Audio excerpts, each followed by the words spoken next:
All right. Good to go? All right, well, Grayson off to a great start. I know the one blemish there at the end, but still a 7 under 64. Just a few comments. Did you feel around like this coming? How have you been feeling kind of, heading into the week? You know what? I've been playing really good on the Corn Ferry Tour and got a win about a month ago in a third place out there. And I'm in a good position out there to lock up my card here soon. And I felt like coming out here with an opportunity to, kind of double dip, as you could say, and play a little more free, knowing that my card's pretty much locked up out there. And I've been playing great, and my caddy keeps giving me the confidence that I need out there on the course. And it's a good start, and I would like to keep it going the next few days, and hopefully be in a position on Sunday to have a chance. Speaking of confidence, I've obviously seen you for years and years. You look great. You're obviously in great shape. You're obviously taking care of yourself physically and so much. How much of an impact do you see that translate out on the golf course? A lot. Yeah, I've been working really hard on just a lot of things off the course, and it makes my golf just seem easier. And when things are in place off the course, you can tell a guy that has his mind in a good spot off the course when he by his game. And it's a tough lifestyle that some guys that a lot of people don't realize, and you go through ups and downs out here on tour. And I'm trying to make it where it's not my life, it's just kind of what I do, and put things in perspective. And I got a good support team around me that's encouraging me, and I'm doing a lot of good things off the course that's translating onto the course. Great. Just following up on that, Grayson, how difficult is it to separate Grayson the golfer from Grayson the person when a lot of your life is wrapped up in golf and you're spending so much time around the game? How difficult is it to have that separation? It is. It's tough. I try to fill my time with some positive things off the course, whether it's going to the gym or hitting up a movie, or we have a lot of downtime, and I would say I was not good at prioritizing that in the past. I'm 29 years old now. I've been out here a long time, and I kind of had a coming to Jesus moment a little bit, and said, hey, look, I have a opportunity here. I probably haven't reached my prime yet, and I can get on a good solid 10-year run, and that's what I plan on doing. And I think I'm in such a good spot right now where I don't want to change anything I'm doing, if that makes sense. Yeah.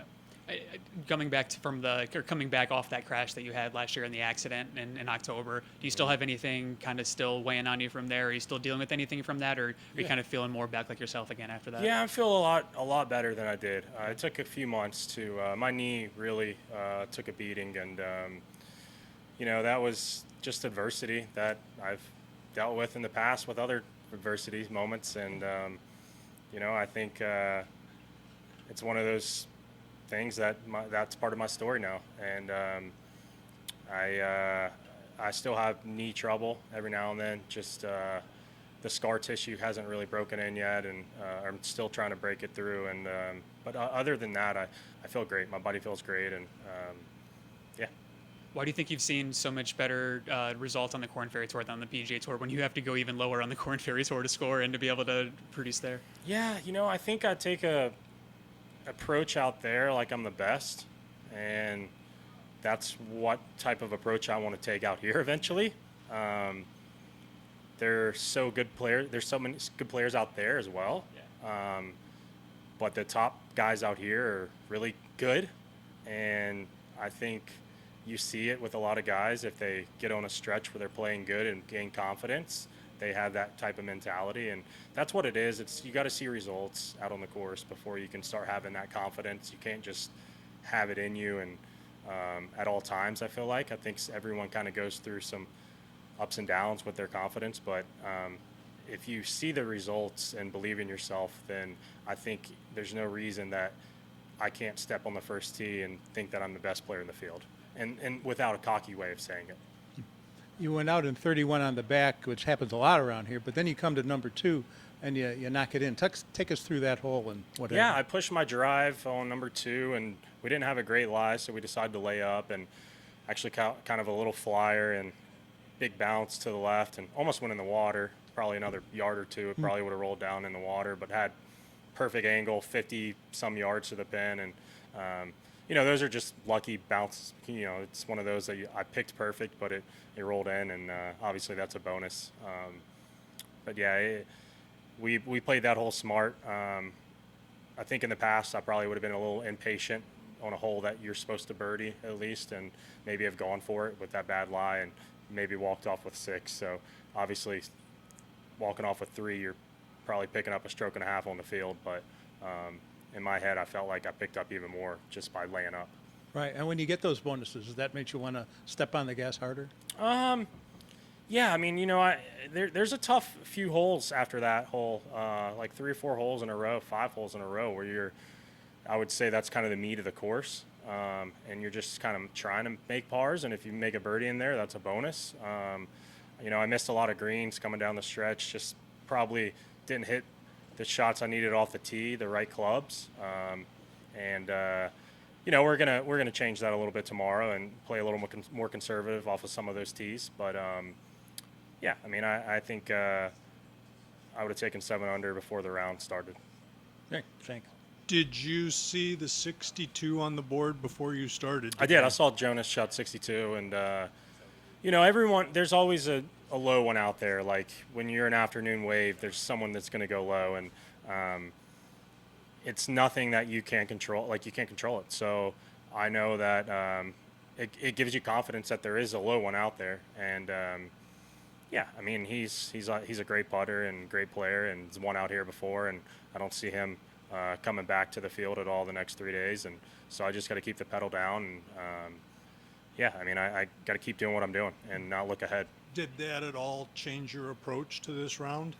No, Seeing not that? really. I started off the round missing 2 5-footers in a row for birdie, and you know, it was like one of those. It's like, is it gonna be one of those days, you know? And Yes, it is. it ended up being a better day than I thought after the second hole. But yeah, it's obviously seeing a 9 under will give you a little bit of confidence that, hey, there's a low one out there to be had. But no golf tournament, you can't win it on the first day. You can only put yourself in position that going forward. And, you know, I just want to put a good number out there in the morning and, you know, have a chance to play well on Saturday to give myself a chance on Sunday. That's all I can ask for. Sure.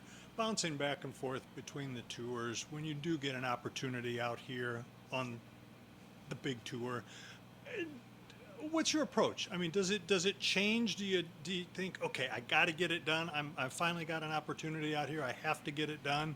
Or, you know, what is the mindset when you get a tour, a PGA tour started? Yeah, I mean, you know, with my status out here this year with the past champion category, it's kind of tough.